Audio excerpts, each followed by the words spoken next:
आज social media पर जिस तरीके से प्राइवेट स्कूल को लेकर आंदोलन चलाए जा रहे हैं कुछ अभिभावकों द्वारा, सारे अभिभावक नहीं हैं ऐसे, बहुत अभिभावक ऐसे हैं जो बहुत अच्छे हैं, मिलनसार हैं। कुछ अभिभावक हैं जो आंदोलन चला रहे हैं कि नो स्कूल नो फीस। तो ठीक बात है, उनको अपनी बात कहने का पूरा अधिकार है, वो अपनी बात रख सकते हैं और फिर उससे कोई सहमत हो अथवा असहमत हो तो ये उसकी स्वतंत्रता है। उस स्कूल की या उस टीचर की एक पूर्णतः स्वतंत्रता है कि वो इससे सहमत हो अथवा असहमत हो। इसी तरीके से टीचर को भी अधिकार है, स्कूल को भी अधिकार है कि वो अपना पक्ष रखे, अपनी बात रखे, फिर उससे अभिभावक सहमत हो अथवा न हो। ये उनका एकदम व्यक्तिगत निर्णय होगा, व्यक्तिगत मामला होगा कि वो अपना इससे सहमत हो अथवा असहमत हो। तो आजकल जो सोशल मीडिया पर चर्चा का विषय बना हुआ है कि कुछ जो विद्यालय हैं वो ऑनलाइन क्लास चला रहे हैं, वो उनको फीस दी जाए अथवा न दी जाए। तो मैं इस संबंध में आपके सामने एक मैसेज देना चाहता हूं सभी को कि जो जीवन है वो एक विकास के रूप में चलता है। विकास लगातार सतत चल रहा है, हर चीज़ का विकास हो रहा है। कोई भी चीज़ डिग्रेड नहीं होती है, सारी चीज़ अपग्रेड होती है। कोई भी चीज़ जो यहाँ पे देखी जा रही है वो कभी भी डिग्रेड नहीं होती। हमें लगता है कि कोई चीज़ डिग्रेड हो रही है एक प्राकृतिक तरीके से, वो अपग्रेड ही होती है, ऊपर की ही तरफ जाती है, उसका एक विकास होता है। यह विकास वैज्ञानिकों द्वारा भी सिद्ध किया गया है और वास्तव में ये विकास अपग्रेड होता है, डिग्रेड नहीं होता है। इसको हम लोग ऐसे समझ सकते हैं कि जो ग्राहम बेल ने टेलीफोन का आविष्कार किया था, ग्राहम बेल ने कभी भी सपने में भी नहीं सोचा होगा कि इस टेलीफोन के आविष्कार से इतनी बड़ी क्रांति होगी कि आज सारे काम ऑनलाइन होंगे, हर चीज़ ऑनलाइन हो जाएगी और हर चीज़ ऑनलाइन हो भी रही है। मैक्सिमम चीज़ें डिजिटल हो गई हैं। हर चीज़ का आप देखो, वर्क फ्रॉम होम ये कॉन्सेप्ट आ गया है। इसके बारे में किसी ने सपने में सोचा भी नहीं होगा। ज़्यादा सुरक्षित भी है, कम खर्चीला भी है। इसके बहुत से फ़ायदे भी, बहुत से नुकसान भी हैं, लेकिन एक तरीके से देखा जाए तो ये विकास का एक हिस्सा है। विकास किस दिशा में जाएगा ये बिल्कुल भी इसकी भविष्यवाणी नहीं की जा सकती है। विकास किस तरफ जाएगा, विकास एक मल्टी डायरेक्शनल प्रक्रिया है जो अनेक दिशाओं में चलती है। किसी एक दिशा में इसका प्रवाह नहीं होता, इसका प्रवाह कई दिशाओं में होता है।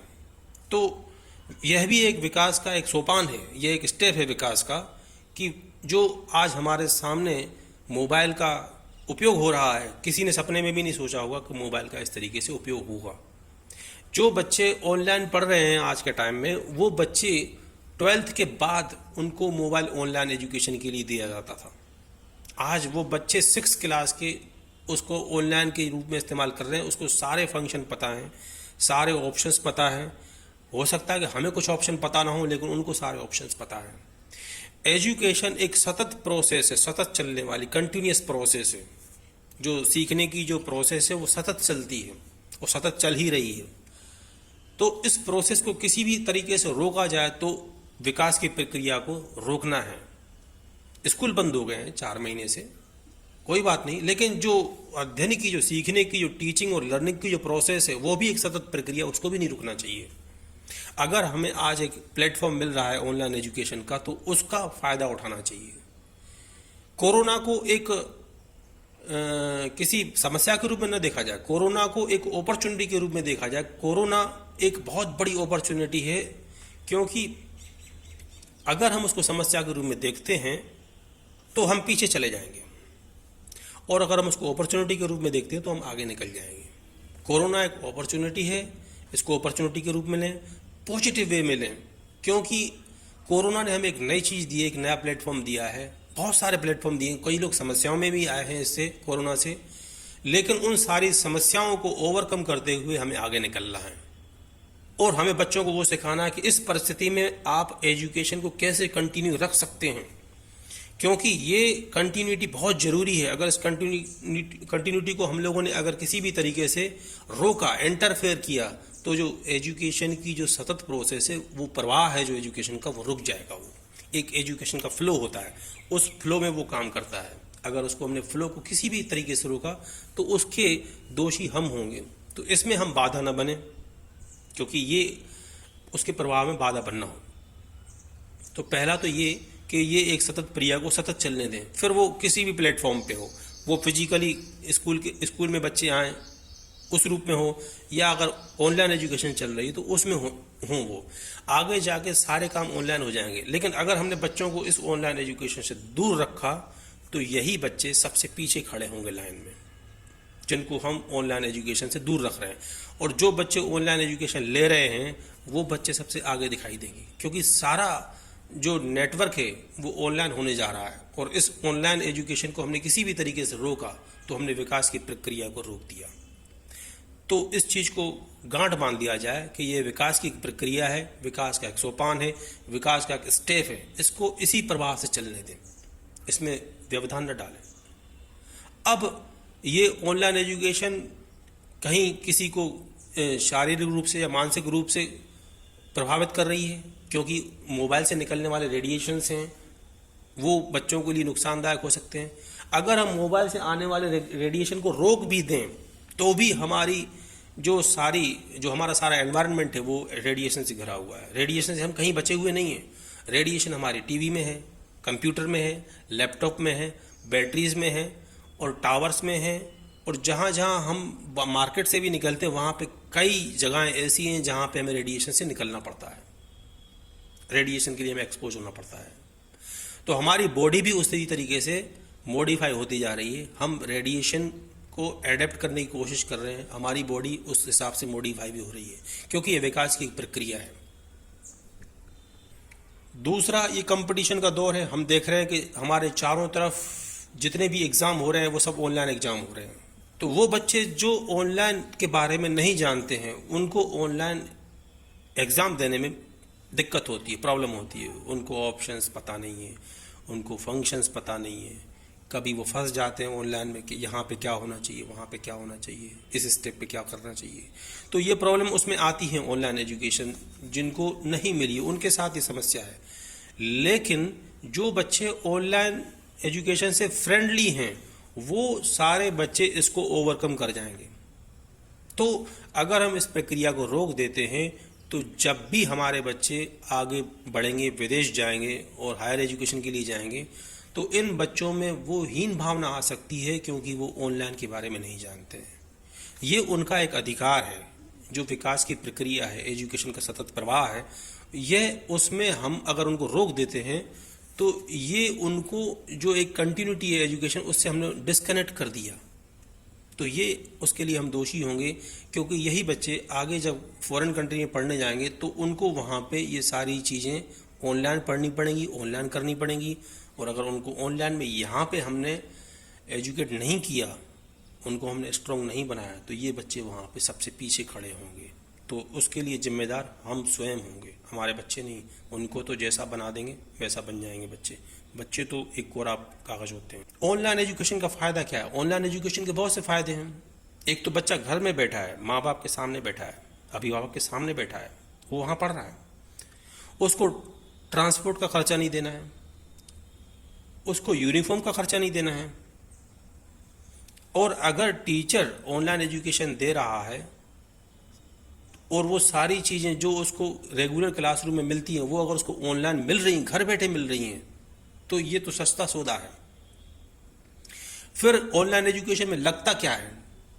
ये ऑनलाइन एजुकेशन इतनी आसान भी नहीं है। जो टीचर इसके लिए लेसन तैयार करते हैं, लेसन बनाते हैं, वो लेसन बनाने में उनको बहुत बड़ा होमवर्क, बहुत ज़्यादा होमवर्क करना पड़ता है।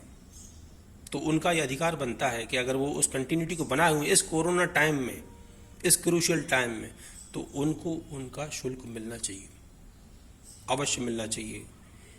क्योंकि इस परिस्थिति में भी वो बिना किसी शिकायत के अगर वो इस कंटिन्यूटी को बनाए हुए है तो वो तो एक मतलब रिवार्ड का अधिकारी है। he deserves, she deserves reward, not a punishment. But if we are doing the things which are not favorable for the teachers, that will cause the discontinuity of the education flow. तो ये बहुत महत्वपूर्ण हो जाता है कि हमें online education को बढ़ावा देना है। फिर परिस्थितियाँ जैसे जैसे धीरे धीरे नॉर्मल होती जाएं तो दोनों साथ में चलने दें, ऑनलाइन भी चलने दें, ऑफलाइन भी चलने दें, क्योंकि दोनों के अपने अपने फ़ायदे हैं, दोनों के अपने अपने नुकसान हैं। अब अगर आप इस बात से सहमत हैं, ऑनलाइन एजुकेशन से सहमत हैं, तो एक सवाल उठता है कि बच्चा कहीं पे भी ऑनलाइन एजुकेशन पढ़ सकता है, किसी भी टीचर से पढ़ सकता है, कहीं पे भी पढ़ सकता है। सारे जो चैनल्स हैं यूट्यूब पे हैं और या गूगल मीट पे हैं, बहुत सारे चैनल्स हैं, वहाँ से वो ऑनलाइन एजुकेशन ले सकता है। तो ये बिल्कुल ऐसा ही है जैसे कोई माँ अपने बच्चे को केवल दूध पिला दे और उसको छोड़ दे, प्यार ही न करे।